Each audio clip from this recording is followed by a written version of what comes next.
Okay, cool. So I am Chelsea Cohen, and we are going to talk about restock limits. We're going to talk about how we can better manage our inventory in a way that Amazon is not only wanting, but kind of forcing us to. So I have a couple of things I want to go over, but I first wanted to introduce myself just for anyone who is not familiar with me.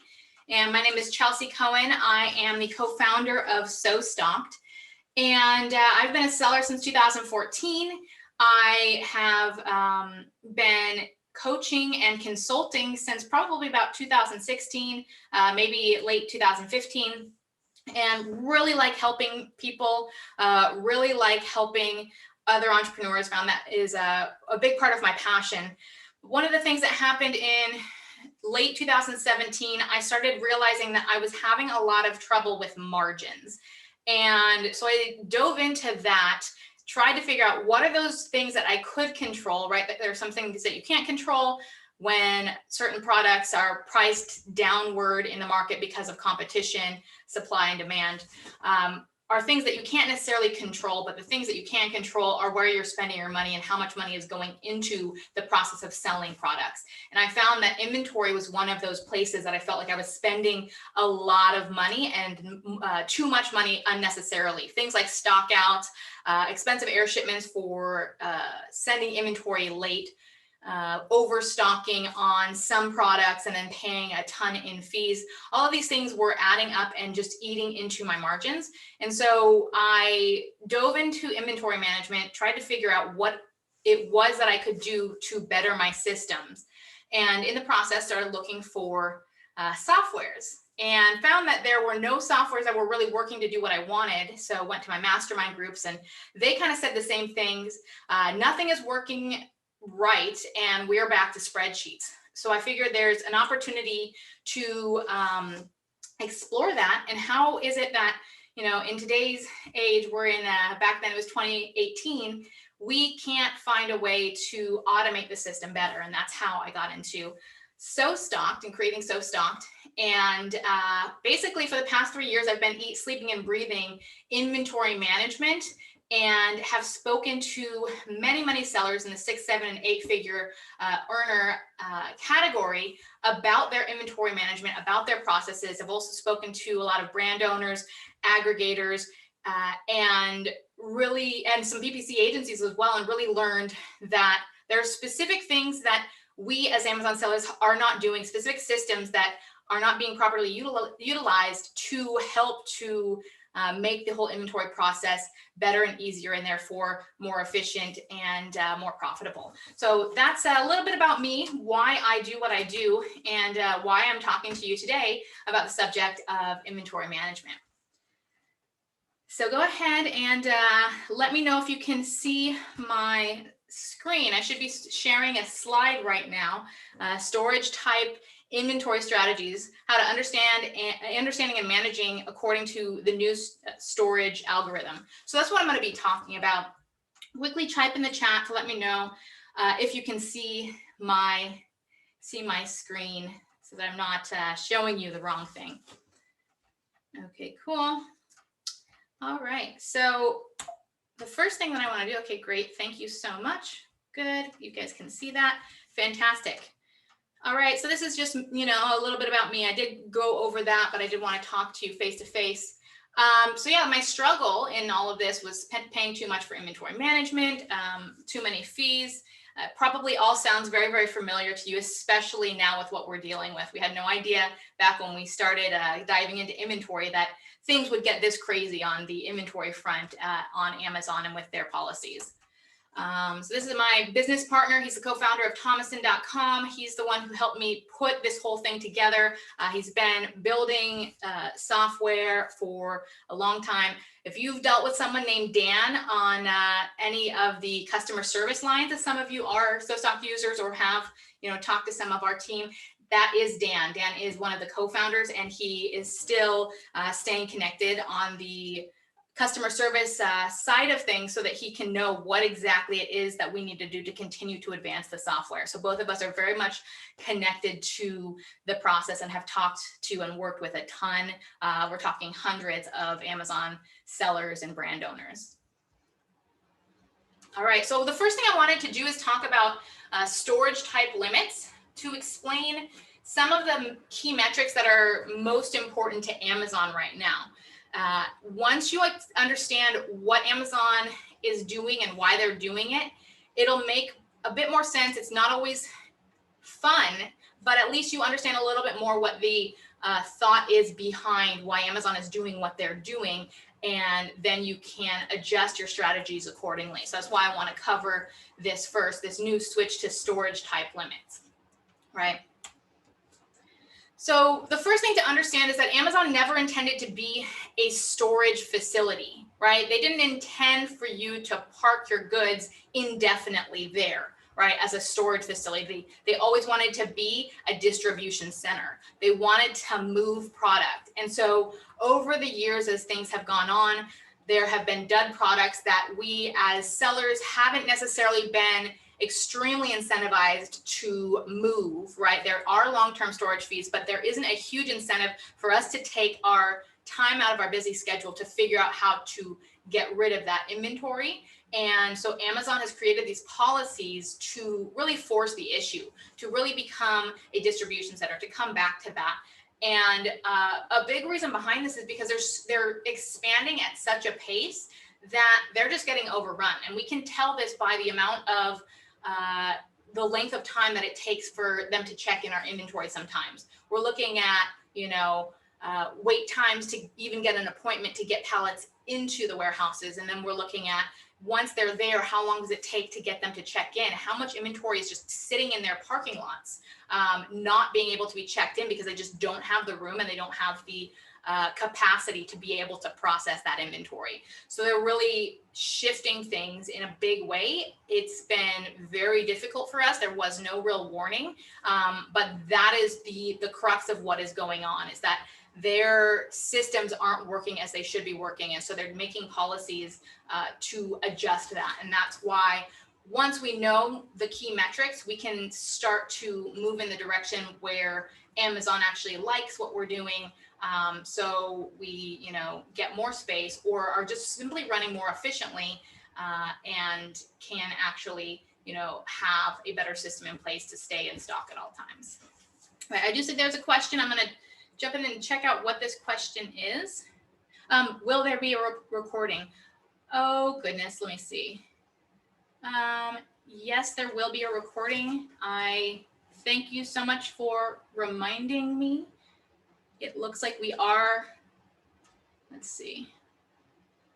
Looks like we are recording now. So fantastic. So yes, there will be a recording of this, and I will be sending it out. So if you are not able to catch it all, or if you have people who do want to see this later, like business partners or your marketing team or your inventory team, you can definitely send that. As long as you are on this email list, which looks like all of you are definitely going to be getting that recording. Alrighty. Doesn't look like there's any other questions on there. Okay, fantastic. So let me continue. All right. Sorry, hold on a second.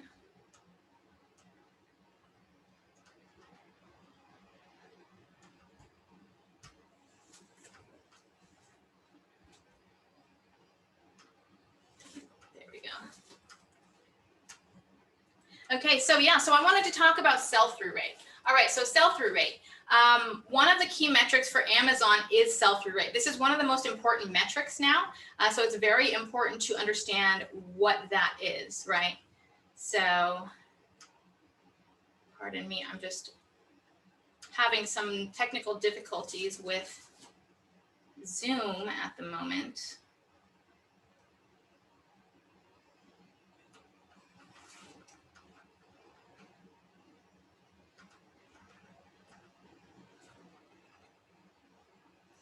Okay, there we go.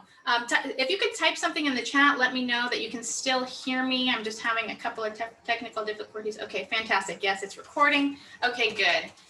There are some issues that I have with Zoom when I start sharing presentations that get a little bit frustrating. So, okay, there we go. Sorry about that. All right, so sell-through rate. Sell-through rate is extremely important to Amazon. Again, we talked about Amazon wanting to be a distribution center, not a storage facility. So sell-through is actually one of the most important factors.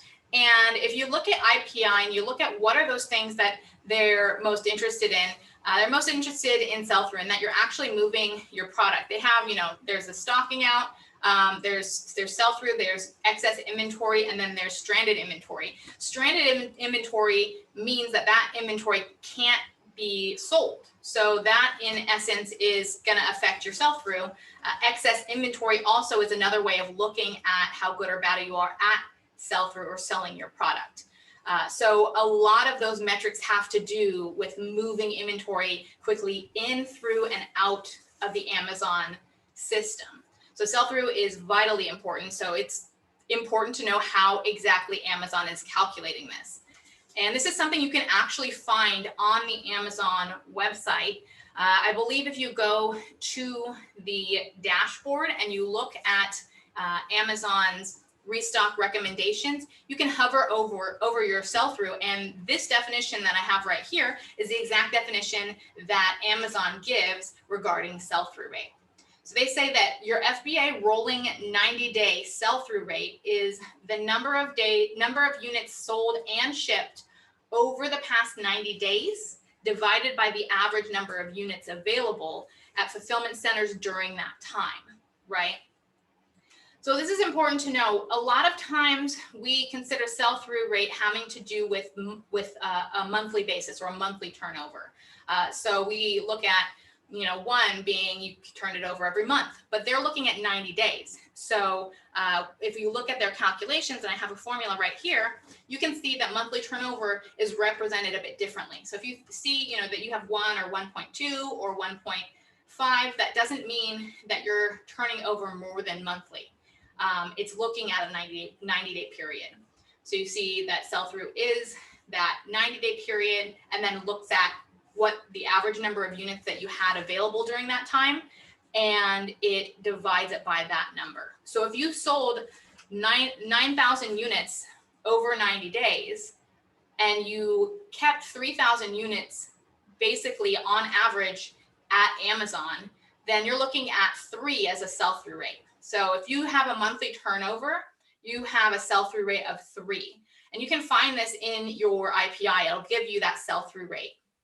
If you are turning over quarterly, you're going to be keeping basically 90 days of stock in the FBA warehouse. So 9,000 units sold in 90 days, 9,000 units on average kept at Amazon. And that would be a sell-through rate of 1. So this is how Amazon is calculating it. So this 90-day period becomes extremely important. And when we look at average units available, that has a lot to do with utilization. And we all have a utilization quantity. And so I'm going to go into explaining utilization and what Amazon considers as utilization, so we can start to kind of understand how Amazon might be looking at things and why we need to make certain choices in inventory to be able to be better looked at as an inventory manager in Amazon's eyes. And so that's really what you want to do, is you want to start looking like a good inventory manager. That's where you get, the high IPI scores. And now IPI scores don't necessarily mean that you're going to have it's not going to mean necessarily that you have a ton of inventory. The IPI scores are less important now than they were, say, last year when everyone was going crazy about IPI. So now we're more about sell-through and utilization. All right, so utilization, this is how utilization is calculated. So Amazon looks at the available inventory, your reserved inventory, and any open shipments, right? So any inbound shipments that you have that haven't yet arrived to the facilities, that is your utilization quantity. So if we know that that's your utilization quantity, and we also know that Amazon's Amazon is not completely detailed in the way that they calculate things. The way that we would calculate something in SellStocked is a little bit different than the way that Amazon calculates things. And we've seen that. If you stock out on a product that is your best seller and you have a history of selling, say, 300 units a day, if you haven't sold that full amount in that 90 days, they're not going to give that to you. They're not going to give you the benefit of the doubt that, well, you just stocked out, so we are going to grant you that extra space so that when you come back in stock, you can go back to where you want to be. That's why stocking out is so dangerous. Amazon is not putting stock outs in their calculation. Similarly, it's possible that in terms of their utilization, when they're looking at sell-through, because the utilization quantity includes inbound shipments, it's possible that the sell-through calculation includes inbound shipments as well. So let's kind of look at what the formula would be, how this relates. So the relationship is between sell-through and utilization. So if you look at the top here, we saw that we're looking at 90 days worth of sales divided by the average units available. The average units available, quite possibly Amazon could be using the average utilization, including open shipments. So if we know that the shipments are open and they could potentially be contributing to sell-through, and that sell-through is one of the most important metrics to Amazon, you have to get more creative with how you are processing your shipments. So we're going to talk about what are some of those things that you have to become more conscious of, and how can you start to kind of move in that direction? What are the things that you have to start setting up and keeping in place on a regular basis? All right, we had a quick question. Okay, good. This is a reply that you see, no problems. Fantastic. Okay, so let's talk about best practices for improving your restock limits. And I'm just going to give a little caveat in terms of restock limits. Amazon says certain things, and they say, okay, this is how much you can expect, right? And they look at, your 90-day sales, and they, look at the various factors, and they say they can throw in seasonality and things like that. But Amazon is never going to tell us the full story. So even as much as I can sit here and say, here's some good rules of thumb, there's no hard, fast, rules that you can trust, because Amazon will turn around and they'll drop your limit because that's what Amazon needs to do for Amazon, right? And doesn't really, consider that it might be very harmful to your business. That's what they're doing. And they've done that before. They did it, this whole thing got announced on the 22nd of April.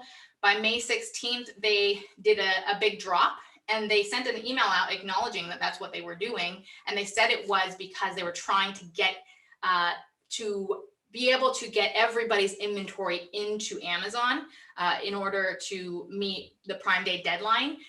They just recently did another drop, and Amazon's saying that it's because of the lack of capacity and the need for getting products in. So it's possible that they're dropping some people's, they may be, increasing others. I did have a friend who had a big increase in his limits. It's very rare, but that is possible. So there is going to be favoritism based on Amazon's metrics and what they have seen historically is going to sell during Prime Day. There are rumors that we are going to see an increase in these limits after Prime Day.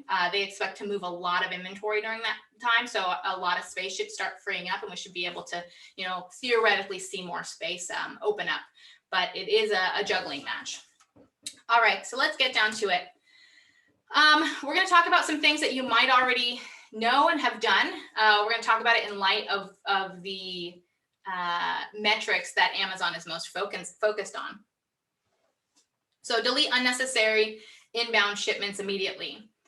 All right, so if this is something that you haven't done and you don't think it's necessary to do, maybe you don't need the space, I would recommend doing it anyway, right? Don't put it off. The longer you put it off, the more you drag it out. If we know that utilization could have a factor in our sell-through, and we know that the calculation is done on a rolling 90 days, the longer you wait to delete that, the longer time you're giving for that utilization factor to be in your history. So maybe you don't need the space right now. Maybe you need it 90 days from now. if you haven't deleted that, that could carry that history for those 90 days. So for the health of your sell-through rate and the health of your utilization, I would say go ahead and make sure you are deleting anything that is still open that you're not going to use. Just go ahead and make that a priority. It might be that you have to contact Amazon and get them to delete it for you, because a lot of people were having trouble manually going in and deleting it, and you had to call and basically get them to do it for you. So that's something that people have been facing. All right, so that's something that, these are all things that you should be adopting as new patterns of behavior. Okay, removal orders and fire sales. So now we move into the space of needing to not only market our best sellers, but also aggressively move through some of these slower sellers. We have been, like I said, not really motivated to do that. Now we are very motivated to do that. So if you've got inventory, I would look at anything above 60 days as potentially on the chopping block, unless you think that you can do something with it to move it relatively quickly, right? Or you know it's one of your best sellers. Look at anything over 60 days and see how can I get some of that inventory moved out, right? So removal orders is one obvious choice that's going to cost you some money, and then you have to decide what to do with it after that. And then you have, you could do a fire sale, right? Any sort of marketing, dropping the price, flooding it with PPC, doing coupon discounts. And I have heard that Amazon likes coupon discounts as opposed to straight dropping the price. So, that's something to consider. But fire sales are good for a couple of reasons. Not only do they clear space to increase your storage availability for your best sellers, but they're also going to increase your sales velocity. And if Amazon's looking at sales velocity in terms of being able to possibly increase your limits in the future, that will help to add to that. So doing a fire sale can be beneficial, because right now Amazon's looking at not just each ASIN as its own ASIN and it's having its own limits. It's now looking at storage type limits, which it basically means all of your products are pooling together and sharing the same limit. So if I have slow moving products that are taking up a lot of space, I will not be able to put my best sellers in there. So something to keep in mind. The other thing to consider is to check out Amazon's new liquidation program. I'm not going to get into it here. I did a Facebook Live about it a little while back, but you can simply Google, Amazon FBA liquidation program, and something should come up from Seller Central on it. It's fairly easy. You'll be charged a fee, but you'll also get a little bit of your money back. So it's something that that you'll never, that's just gonna slowly sell out. It might be something worth considering. All right, smaller shipments more frequently. So because utilization and sell-through are having a direct impact on your storage limits, it's important to shift from sending in a bunch of inventory all at once to, like I said, smaller shipments more frequently. This opens the door to needing a 3PL. So that's something that we all have to come to grips with.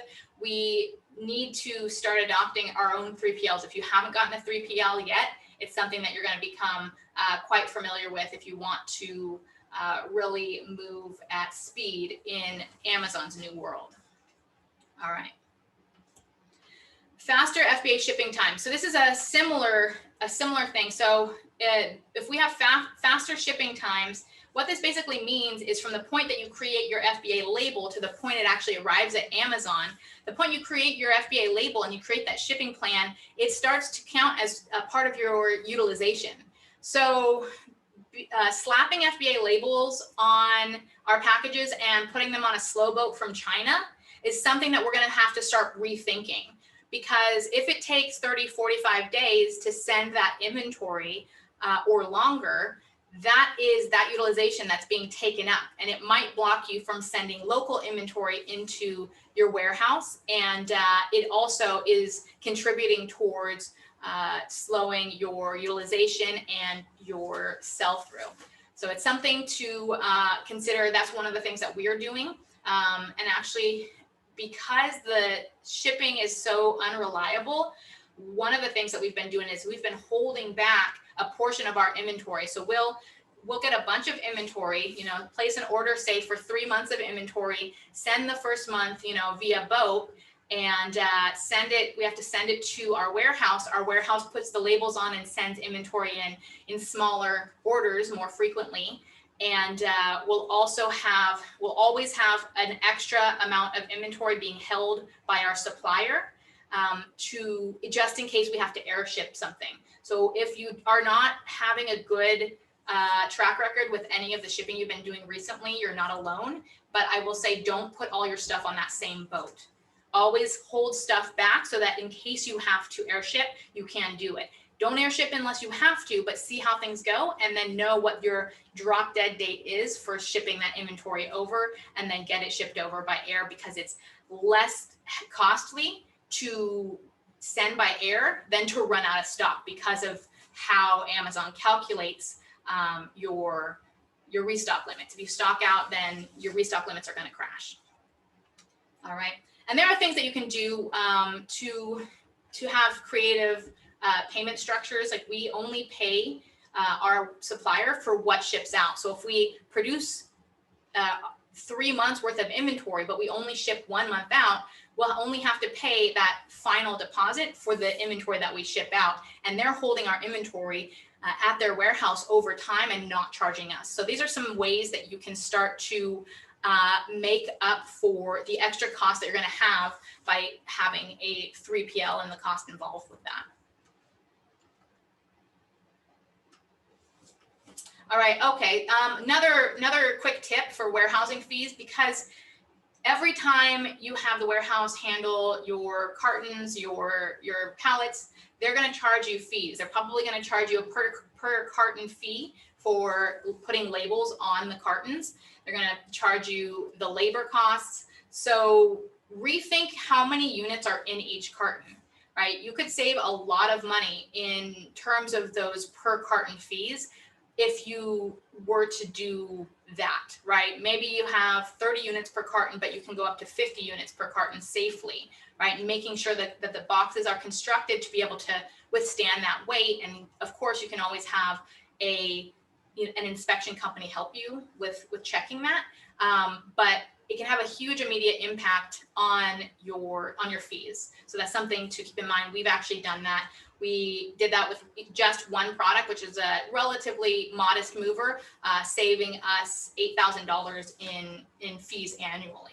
So it's something that you should look at either way, but definitely if you're starting to look at the crunch of additional fees for having to change your way of doing things. All right, lower FBA buffer stocks. Okay, this is kind of a double-edged sword, right? So we've always said, that it's important to have buffer stock, and buffer stock is that extra bit of stock that you'll always keep at your warehouse, right, at FBA. You do it because Amazon takes longer to check in, because there's all of these different variables that could mean that your inventory, arrives late. So you want that extra pad so you're not running too close to zero, right? It's like the extra bit of gas in your gas tank, so that you can get to the gas station when the light comes on. So we are actually saying to start shifting how much buffer stock you send, but to do it based on Amazon's performance, right? Amazon's still taking a long time to check in inventory. So it might not make sense to drop your buffer stock to 15 days worth of inventory. But start to kind of look at, when they do start improving as things go on, maybe after Prime Day, you might want to start creeping it down for some of your less popular sellers or less volatile sellers. Something to keep in mind, but you do want to keep, shift that balance to keeping more warehouse buffer stock, right? Have a local warehouse, hold buffer stock, hold extra stock that you can be ready to send to FBA. But you might, if you've been keeping 45 days, some people have been keeping 60 days of buffer stock at FBA, you don't want to be doing that anymore. Above all, don't stock out. So I talked about this before. Amazon is going to penalize you if you stock out. They don't have that factored into their equation. And this is, this is a very costly mistake. This is something that as we built out SoStocked, we built out calculating stock out so that you could know how much you would have sold if you hadn't stocked out. This is something that Amazon does not have. So don't stock out so that you can make sure that your restock limits are kept intact. But if you do, switch to FBM. So this is why I said before, don't keep all your eggs in one basket. Don't put everything on the same boat. Don't let Amazon have all of your inventory. It's just basically, is giving you no options to be flexible if anything goes wrong. So you should have an FBM fulfillment center that can ship stuff straight to the consumers, right? Straight to your customers. Even if Amazon is your only sales channel, don't let it be your only distribution channel, right? Because you can turn on FBA and you can still take on sales and you can still fulfill them. And one good thing that Amazon is doing right with their algorithms is they are counting FBM sales towards your sales velocity and towards your restock limits. So something important to keep in mind, open up a fulfillment center if your warehouse has a fulfillment center attached, check and make sure that they will be able to do a good job of it, but definitely want to have that put in place now. All right, so we talked about this. If you are curious about how to find a good warehouse, if you go to our YouTube page, our YouTube channel is, you just search SellThrough, one word, on YouTube. You can find our channel, and we do have a warehouse tips video on that I talked through with a friend of mine who is a warehouse owner. You have a quick question? Oh, just someone saying nice. Okay, cool. All right. Okay, now we're going to talk a little bit about some of the things that you should be doing regardless of what Amazon is doing. One of the big things that we discovered when talking to a lot of sellers was a concept that I developed called inventory-minded marketing. Essentially, a lot of teams weren't working together. You had the marketing team doing all their marketing, finding a new brilliant tactic and applying it and getting really excited about it. And then you have the inventory team just trying to keep up. And so I've talked to a lot of inventory managers who kind of, nervously laugh about the idea of marketing ever giving them any information. So I've even talked to, husband and wife teams. They, put their head on the same, the pillows in the same bed every single night, and yet they do not coordinate the marketing and the inventory. He does the marketing, she does the inventory, and he has stalked her out multiple times. PPC agencies, it is very common for them to stalk out their clients. And this is all because the inventory, people are not vetting the inventory. And there are a lot of companies, more and more companies that are getting into this, more brand managers, more PPC agencies who are realizing that they need to start asking those questions. They need to start taking responsibility. When we first started talking to brand managers and agencies, they didn't want to touch inventory at all. They like, well, the client does that and we just do our thing, but it has a direct correlation. A marketing team that stalks out their client or a marketing plan that stalks you out goes from successful to chaotic very, very quickly. So it's important to get that in sync. And when I send out this replay, I can send out, we created a checklist and a template for the marketing team to fill out to give to the inventory team so the inventory team can more properly do their planning. So I'll send that out to you guys. Again, this is the concept inventory-minded marketing. And another aspect of this concept is that now we have to stop focusing on just our top sellers.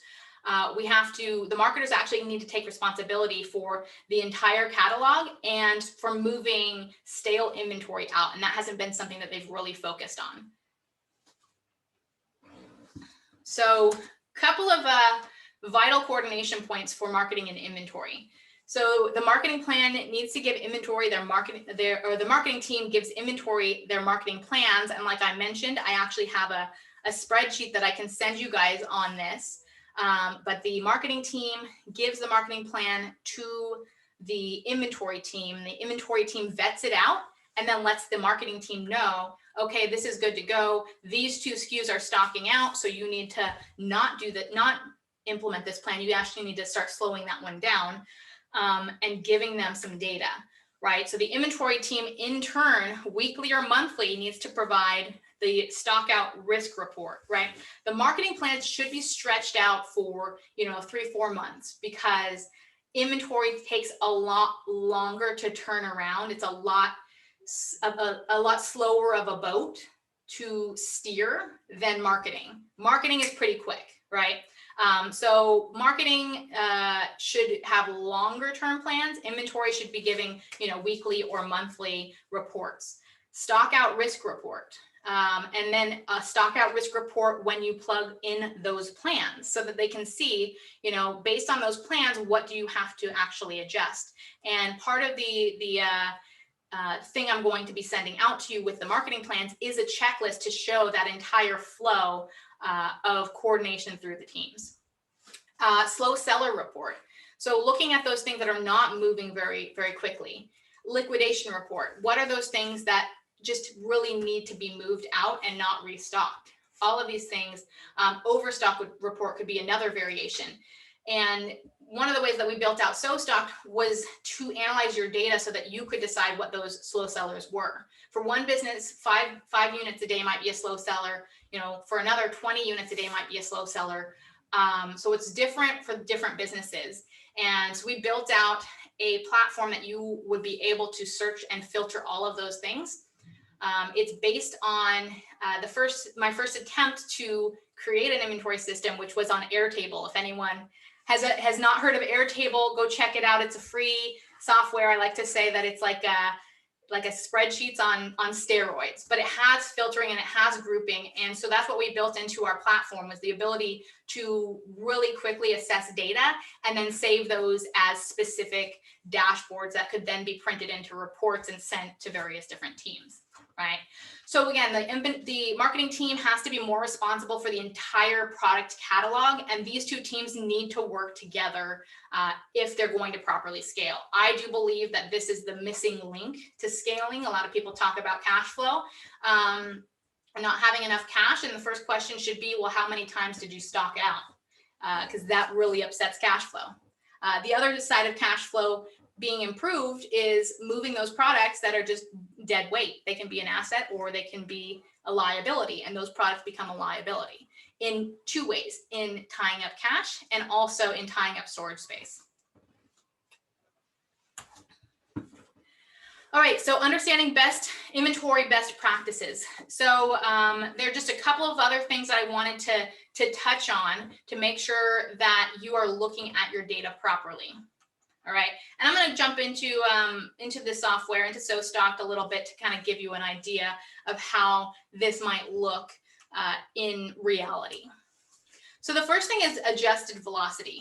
Just looking at total sales for a time period is not valid enough. And we have had, people who have assessed their data and it not being assessed properly, and actually under ordering because they forgot that they stocked out. And it's easier to remember, that you stocked out 30 days ago, a lot harder that you stocked out, for 6 days last Christmas, especially as you add more and more and more SKUs, right?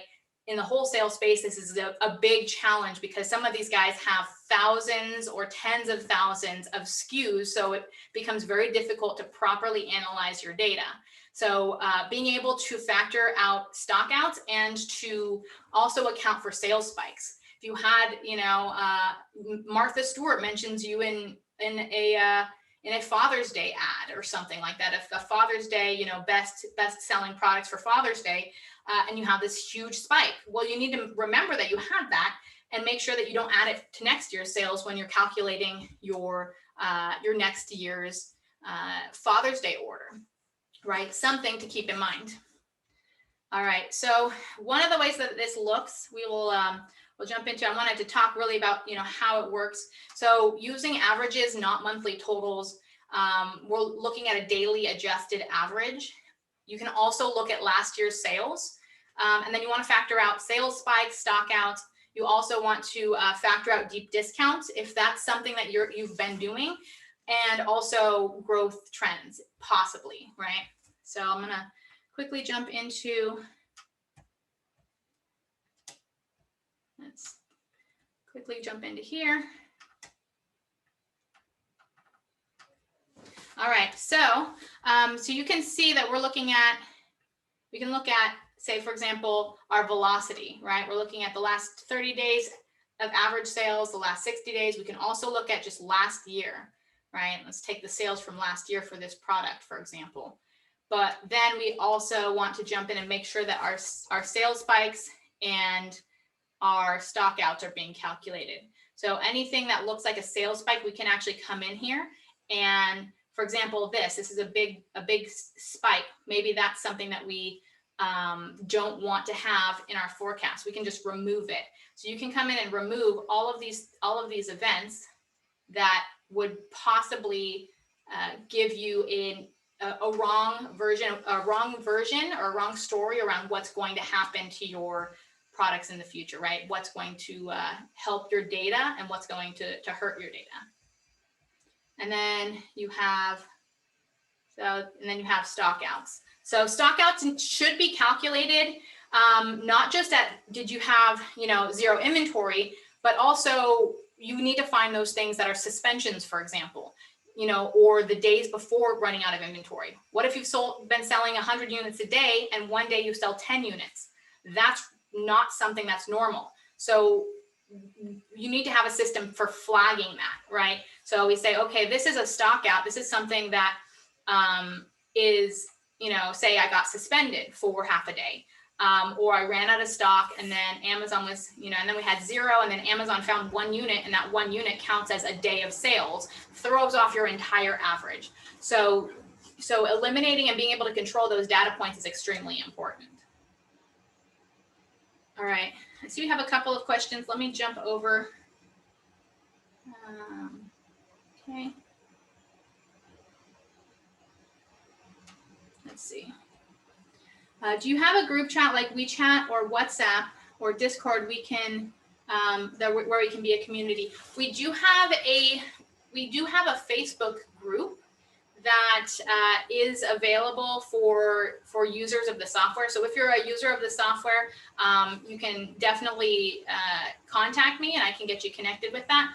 Otherwise, there are a couple of other groups that I might be able to point you to that are also talking about things like supply chain and inventory, if you want to reach out to me. Just wanted to get this question in to make sure you see it. How do item level inventory limits relate to category limits? We only see category limits when sending in, but then we get restricted by item. So we don't know exactly how they relate. I haven't seen that. So I would, shoot me an email. I'll send you a link to different places to contact me. You can also reach out to me on Facebook. But I would like to know more about what you're seeing because I haven't heard that quite yet. It might have something to do with IPI limits. Maybe your IPI limits are low enough that you have some sort of restrictions, maybe on certain sizes and products. The category limits that are in place are things like there's a standard limit. There's a limit for standard, and then there's a different limit you have a different limit for overstock, a different limit for footwear, one for apparel, and I think the last one is for aerosols or some categories that most people don't have access to that are more hazmat. So that might be what the category limits are. But again, reach out to me. I'd love to find out more about what exactly you're seeing. And if the category limits that you are seeing are those 4 category limits, or if it's something else, because the item level limits was really supposed to be done away with when the storage type limits came about. But they do have those specific 4 or 5 category limits, right? So yeah, send me a message. You can actually, any one of you guys can contact me, sowstocks.com/connect. All of my social media is there, email. You can check out a demo of the software, and just, you know, in general, connect with us. All right, I'm gonna jump back in. I do have another question or two, but I'm gonna circle back to it once we kind of wrap this up. The next thing I wanted to talk about regarding inventory and inventory practices is something called MinMax Restocking. MinMax Restocking is a technique that I actually learned about when I toured a warehousing and printing production facility. This is a facility that printed a ton of books that went worldwide, and they printed them all on demand. So they had to use specific systems that always kept them in stock in terms of ink and paper. They had these huge vats of ink. They had these huge rolls of paper that they would run through the system, and they had to stay in stock because of how fast their turnaround had to be for the print on demand. So what they would do is all of their inventory, this internal production inventory, would sit on weighted scales, and it would hook up to a computer, and it would tell them, you know, at a specific weight, that was a point where you needed to reorder, and you need to fill it up to this other specified weight. It's called, you know, min-max restocking. So they would use the ink down to the minimum, they would restock it to the maximum, then use it back down to the minimum, restock it to the maximum. And so that's min-max restocking. It's kind of like a buffer stock and a maximum set. So this is something that you should adopt, especially because we need to stay in stock and we need to have good sell-through. So you could, in essence, set your minimum to 30 days worth of stock and your maximum to 60 days worth of stock. You could sell through to 30 days, restock to 60 days, and so forth. And this is one of those things that you can do so that it's more easy to pass these tasks on to your VAs. A lot of times people are stuck in inventory, you know, owners are stuck in inventory, and they can't seem to get out because they're always doing it by gut feel. Once you get your marketing team coordinated with your inventory team, and your inventory team knows the minimums and maximums, that starts to build a machine, so you can pass that off and make it a lot easier to actually have a running business where you're not constantly being pulled into inventory, which, you know, let's face it, most people hate. Most people don't like to deal with the inventory side of things, and that's one of the ways that we stock out is we wait till the last second to actually run our numbers, and then, you know, we're a little bit late. So that's min-max restocking. So some benefits are that you're optimizing your inventory levels, you're reducing stockouts, you're reducing high FBA storage fees, you're systemizing your orders and your transfers, and you can delegate that more easily. So I'm going to jump real quick into SellStock so you can kind of see how exactly a min-max restocking would work. All right. I recommend setting your restocking in number of days rather than number of units, because it'll fluctuate based on, you know, what you're doing, what your velocity is. So as your product grows or as the seasons change, the amount will change, but this is something that you can do where you set it across the boards and it's always going to, you know, going to be adjusted. So people using SellStock, this is something that you would use as needed for your transfer frequency, and set 30 days minimum, 60 days maximum, for example. And this will give you like a monthly turnover for your products. And then you would come in here and you can apply to all products, because every product is going to have a different amount, right? Your higher seller is going to have a higher minimum and maximum, but when you set it in number of days, you can streamline it and say, you know, 30 days to 60 days for all my products, and the amount, the number of units is going to vary by product and shift with the seasons. All right.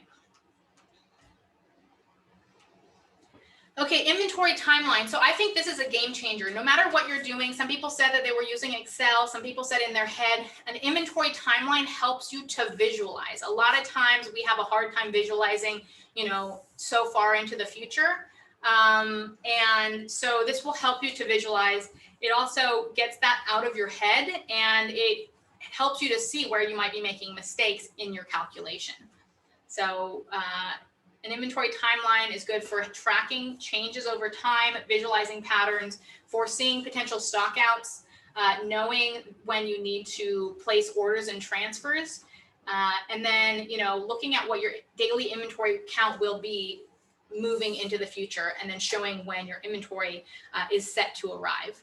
So it can get a little bit complex. You can build these out for yourself.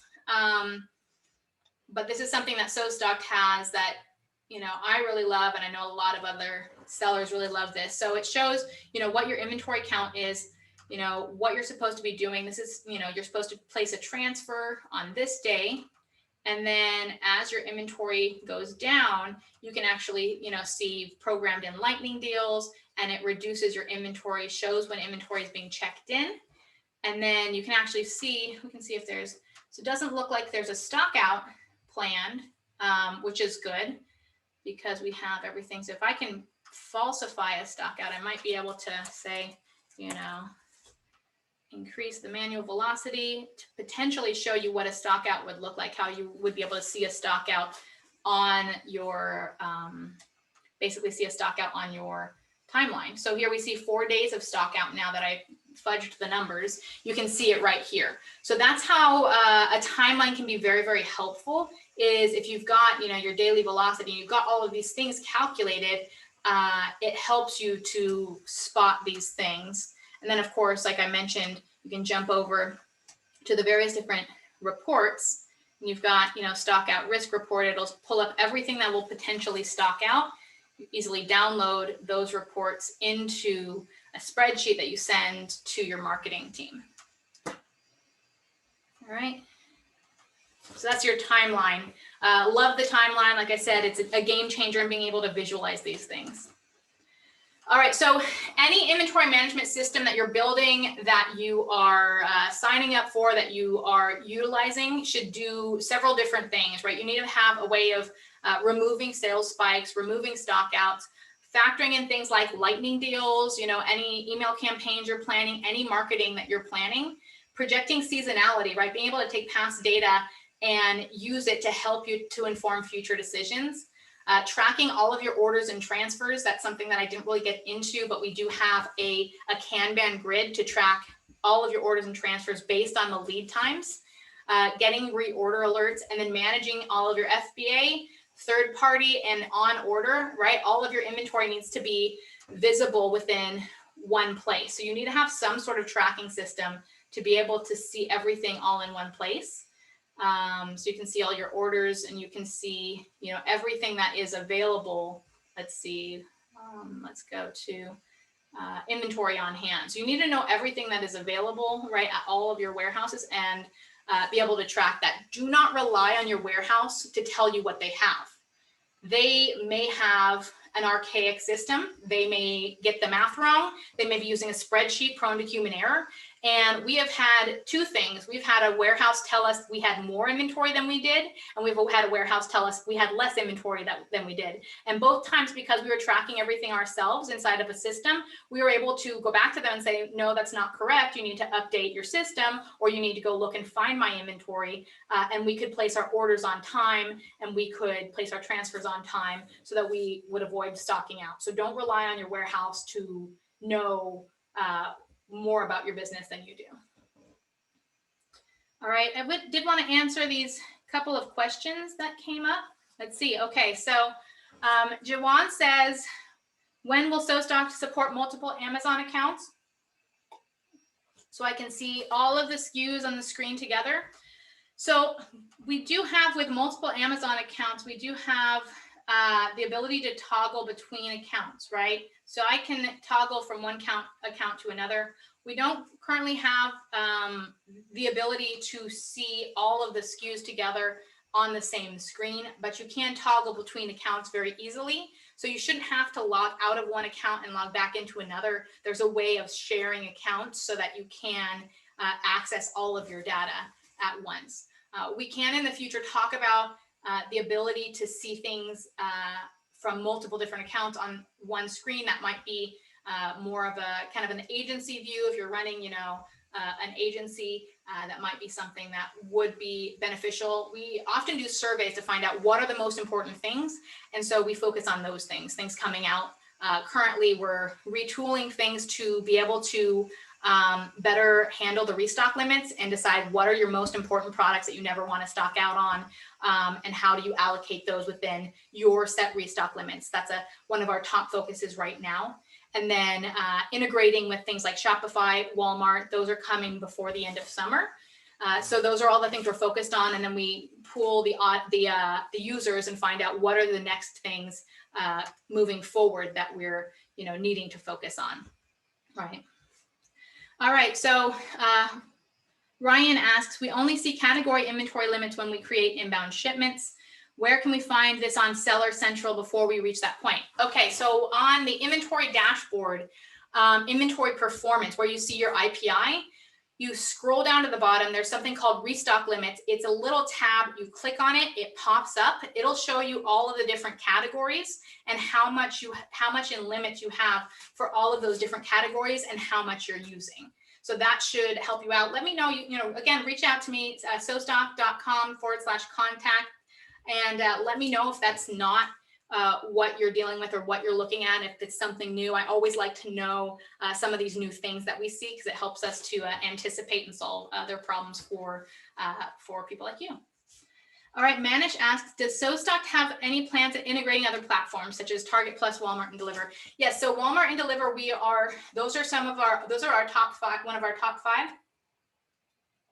So Shopify, Walmart, Deliver, eBay, and there's one other that I'm forgetting. Yeah, one other I'm forgetting.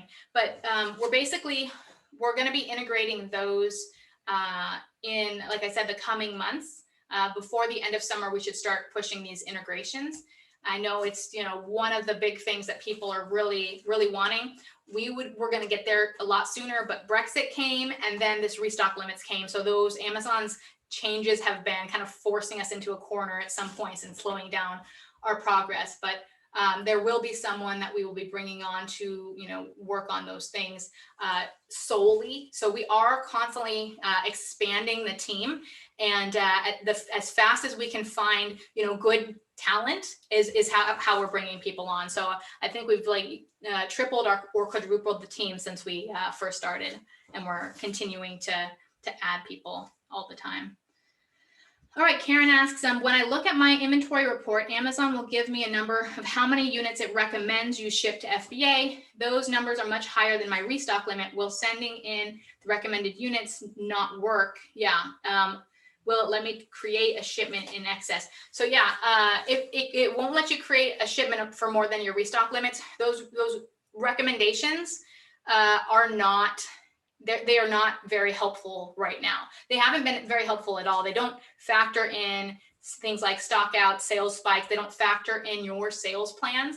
And that's one of the reasons that I moved into creating SellStock, is because there's a lot of systems, Amazon included, that work solely on data and past data and future potential predictions based on past data. But inventory is both a science and an art. The science is the past data. The art is your future plans. So Amazon doesn't know your future plans. If you're not using a system that you can put your future plans into, you're not going to have as much success as you want. That being said, Amazon's recommends are contradictory, and they actually have a little disclaimer saying that this may not meet with what your restock limits are, and you have to check your restock limits, and you may not be able to send this. So the recommends portion is not very helpful, right? It doesn't know all of the different factors, and you can actually change your factors and it will change the outcome of what Amazon is recommending. All right, let's see, we've got, will you send a recording of this helpful meeting? Yes, I am going to send a recording. We're going to upload it and then send it out either by the end of the day today or tomorrow at the latest. And we'll send out we're going to send out an additional little freebie. Like I said, we've got the inventory minded marketing materials that we'll be sending out to you so you can better sync up your teams. All right, final thing, I did want to give you a little bit more insight into SoStocked, why we built it out and how we built it out to be different, and why there are a lot of communities within the Amazon space that are starting to support SoStocked and have been supporting throughout our growth. We've talked to hundreds of sellers, we've gotten their direct feedback, we've implemented it, and that has been a big game changer. You know, we look as smart as we do because we've borrowed the intelligence and the brilliance of 6, 7, and 8-figure sellers that are in the trenches and know what they want, and we have just basically been there to listen and to implement. We have the ability to manipulate multiple data points on a SKU level, right? Sponsored ads, growth strategies and campaigns, lightning deals, all of those can be manipulated on a per SKU level. Factoring in sales spikes, seasonality, stockouts, getting restock orders to avoid stock, or restock alerts to avoid stocking out. Easy order tracking and transfers, right? You can create POs directly from the system so that you can create purchase orders, you can create work orders for your warehouse and send those instructions or those requests directly to your supplier or to your warehouse from the system. That's something that we didn't get into either. All of this, you can learn more about the system. I can share a link. It's sostock.com/book-demo, and you can jump on a live demo actually. So if you're interested in looking into this, you can jump on a live demo.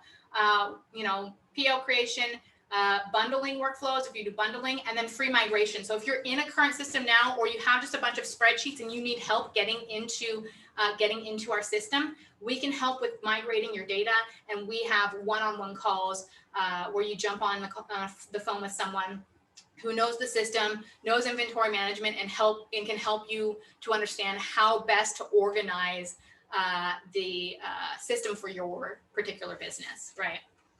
All right, we have another quick question. Earlier, you referenced to a fire sale. Can you define what that is?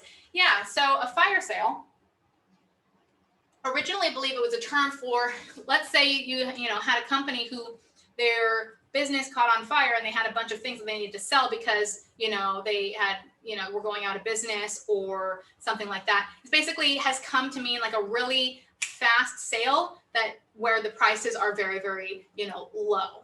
That's, what a fire sale essentially is. So what it would be for you as a seller is that you've got this inventory that you want to move really quickly, right? You want to move it quickly, and you want to drop the price very, very low so that it can move. So that's what a fire sale would be. So anything like that. So, we are doing that with one of our products. We looked at it and we decided, it's been, it's had enough time to, to go through its its life cycle. And now it's, something we just want to liquidate and be done with. So, put it on a fire sale, move that inventory. It'll help your restock limits, and it will help free up that storage space also. All right. Lastly, just, go crush it as best you can under the yoke of Amazon.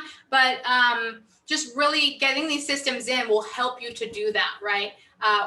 They're not giving us generally half a month of inventory availability. They are giving us, sometimes 2-3 months. So it's just a simple realignment and how we restructure things, how we run things a bit differently, that will help to get you back on track with your inventory management. So, it's funny, but, we couldn't have predicted it when we started this journey building SoStock, but it is the time of inventory management. So I'm happy to have learned what I've learned, to be able to share what I know, and provide you guys with more data. If you have any questions, reach out to me. I'm going to pop a couple of links into the chat. I always forget to do that, but I want to pop a couple links and then just see if I have any other questions. Will there be a recording? Does FBM shipping count into the sell-through rate? Yes, FBM shipping counts to the sell-through rate. Sorry, I missed that question. And then what happens if Amazon nails you for policy violation for deleting shipments that are part of a plan? I believe, I haven't heard that that happening, if you are not going to send a portion of the shipments, I think that it's more thinking about like a violation of, you created a plan, you're only going to send to one location, you don't send to the others. But I haven't heard of that happening. And I would always contest things. Worst comes to worst, you reach out to to Jeff Bezos' executive team. But I haven't heard of that happening. So, and I do pay attention to those types of things. If you've heard of it happening, reach out, let me know, because I do like to know more about some of these things, and various different people experience various different things. All right. Karen says, so can you clarify if I got that right? If your FBA units are 0 out and you fulfill with FBM immediately, Amazon doesn't penalize you. In other words, it would not be the same as stocking out. Yes, that's right. You're still selling. So those sales will continue to count towards your sales velocity and will still count towards your sell-through rate. So, and that's part of what the limits are based on. So FBM does count towards that. We have confirmed that with several different sellers who have experienced that their limits actually went up as their sales went up when they were doing FBM. It can be a little bit more costly, but less costly, like I said, than running out of stock, because that has been very expensive recently on many levels. Eric asks, does SellStock provide MinMax estimates to send to FBA based on our forecast?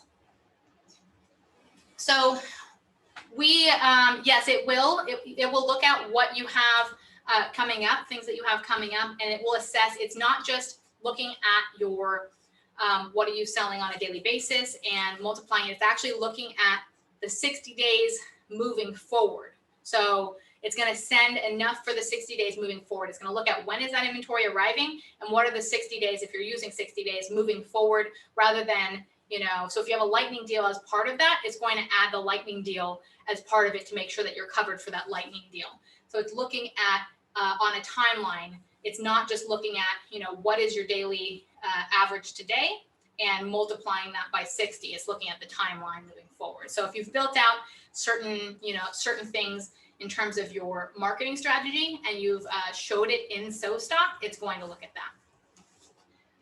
All right, let's see. Whew, lots of questions. Okay, 2 more questions. Let's see. Does removal order help inventory health by affecting sell-through rate? It wouldn't help affect sell-through rate. It would help to give you more storage, and it would lower your average utilization moving forward. So that would affect sell-through rate. Lowering the average utilization would affect your sell-through rate. So it does, in essence, help in that way. But it also helps with just, your storage limits. So the answer is yes, it will affect sell-through rate, but not as sales, more as a utilization. Would you rather remove when you do a removal order when you reach the limit? And this affects important ASINs before Prime Day. Would you rather remove, if you can't get your best sellers in before Prime Day? Now I think it's a little bit too late for that. But I would not recommend you. I would recommend you do a removal order if you had enough time and you couldn't get certain things into Amazon on time. How do you deal with canceling an FBA shipment plan for C shipment? I wouldn't recommend doing that. It would get really hairy. I wouldn't recommend doing that. Yeah. If you can stop it somewhere, that might be a benefit, but I don't know. Let's see. I think that's all. Final question. Okay, thanks so much, you guys. I think that's all the questions. Reach out to me, and thank you so much. Bye.